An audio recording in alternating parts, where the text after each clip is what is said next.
Hola, buena tarde. Espero que hayan podido descansar en esta semana que se tuvo de vacación y principalmente que estén bien en el área de la salud y en general en su familia.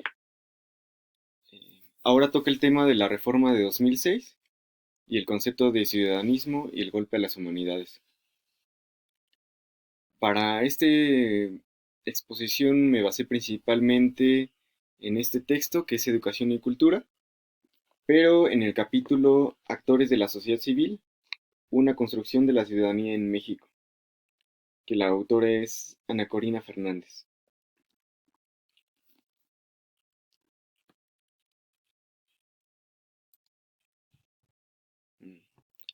Ustedes recordarán, en el gobierno de Calderón se iniciaron las reformas educativas, lo que ya consolidaría el gobierno de Enrique Peña Nieto. En el gobierno de Calderón se hizo un proceso en el que se denominó Alianza por la Calidad de la Educación, que es un binomio entre gobierno y CENTE. Vamos a ver un poco qué hay detrás de ese binomio. La alianza, es decir, la Alianza por la Calidad en la Educación, volvería a dejar de lado las instituciones educativas, es decir, el aspecto académico, por fortalecer el proceso administrativo. En un artículo de 2013 que se publicó en La Jornada, en un texto de David Brooks, titulado La guerra contra la educación pública. Aquí en este texto se señala la ofensiva del empresariado norteamericano, una educación enfocada a un modelo empresarial. Si hemos venido recordando los videos anteriores, que la reforma, no importa qué gobierno sea, si fue el de Calderón, que fue del PAN, o de Enrique Peña Nieto, que es del PRI, ambos bueno, igual, el de la nueva escuela mexicana, que será el video siguiente, corresponden a políticas o estrategias orquestadas por los organismos internacionales, que eso empezaría en 1990. Bien. Entonces, en ese texto es la ofensiva que Brooks ve en la Alianza por la Educación, lleva a lo que él denominó la charterización, ¿no? Anteriormente, por ejemplo, en la década de los 60, la crítica principalmente de de las universidades públicas al modelo de productividad empresarial que se venía imponiendo en las IES, empezaron a cuestionar esa estrategia y la denominaron, por ejemplo, Fordismo. Ahora se denomina la toyotización. Es decir, Fordismo por Henry Ford o la empresa de coches Ford, o Toyota de igual manera porque son empresas transnacionales que tienen el auge en el sector automovilístico. Entonces, tras la aprobación de la reforma, Schmelkes, que era presidenta del INEE, consideraba que no podía faltar la observación de la práctica docente. ¿Eso qué quiere decir? A continuación están las comillas. Dice, proponemos hacer visitas periódicas al lugar de trabajo y por parte de parejas de evaluados cuidadosamente seleccionados y formados para llevar a cabo las evaluaciones del desempeño in situ. ¿Qué quiere decir ello? Por ejemplo, quienes hemos estado en prácticas o acompañado a las prácticas a los alumnos, sea de nivel básico o medio superior, hay resistencia por parte del profesorado a que un externo, es decir, un profesor externo a su clase, entre en su hora clase. Además de ello, por ejemplo, el espacio físico del aula, que filas y hileras están amontonados y los chicos casi no pueden pasar entre las filas.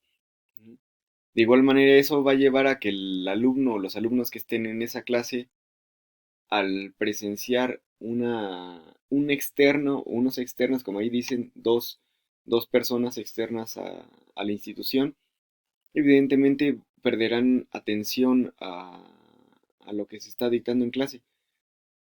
Ojo, aquí nos está cuestionando la, la observación directa para revisar lo que se da en el currículum real, no, sino lo que conlleva detrás, es decir, una, una ausencia de dialogicidad entre el sector administrativo o directivo con el profesorado.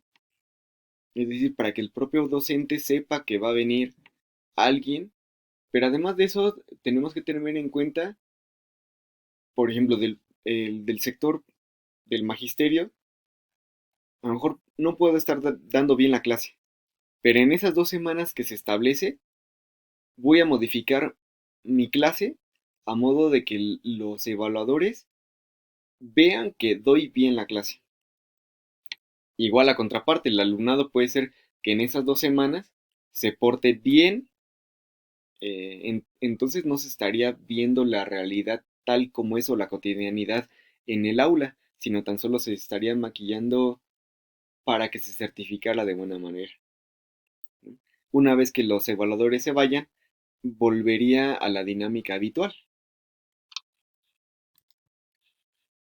Bien, ahora eh, otro aspecto que hay que tomar en cuenta en esa reforma de 2006 es la readecuación de los tiempos curriculares. Eso es el rechazo al área humanística, la velación por la evaluación compulsiva llevaría a reducir campos como filosofía, historia, en el campo de filosofía principalmente la ética, la lógica y la moral.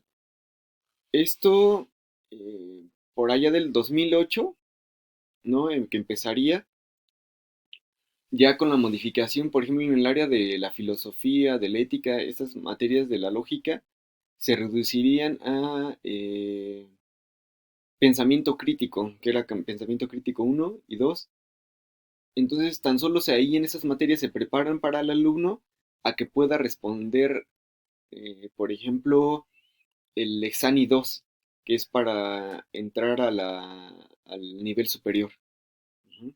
Era su preparación práctica para responder eficazmente ese examen. También se dejaría de lado la geografía, la literatura, la psicología. Aquí en la psicología tan solo se apuntaría a una psicología clínica conductual o en la psicología del lado laboral. Y también había un rechazo a la educación sexual y reproductiva.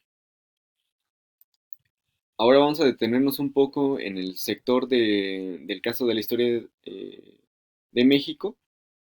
Aquí, si ustedes recuerdan, cuando se le cuestionaba a Calderón como por tal modificación en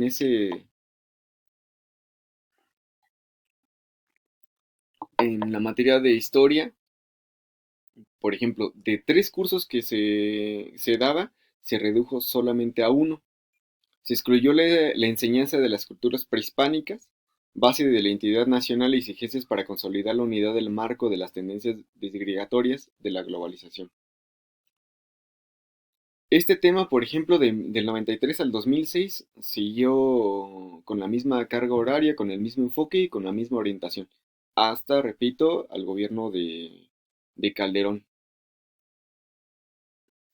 Su intención era hacer que en educación se enseñara solo o la historia de los mexicanos se contara a partir de la llegada de los españoles o de la llamada la Nueva España hacia acá. Es decir, desconocer nuestra esencia, que es las culturas prehispánicas, ¿no? Entonces, esta reforma de 2006 vino a golpear fuertemente al sector de la historia de México, ¿no? Que ya veremos en un capítulo siguiente cómo Enrique Dussel va a golpear estas tendencias de occidentalismo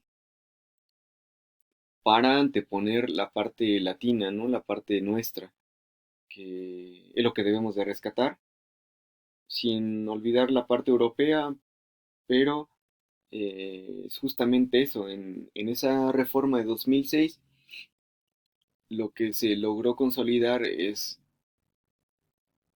quitarle valor, el menosprecio al área social por el aspecto empirista, por el lado cuantitativo, que este video, como hemos venido mencionando, es la continuación de videos previos, en esta misma lógica del cuestionamiento a lo empírico.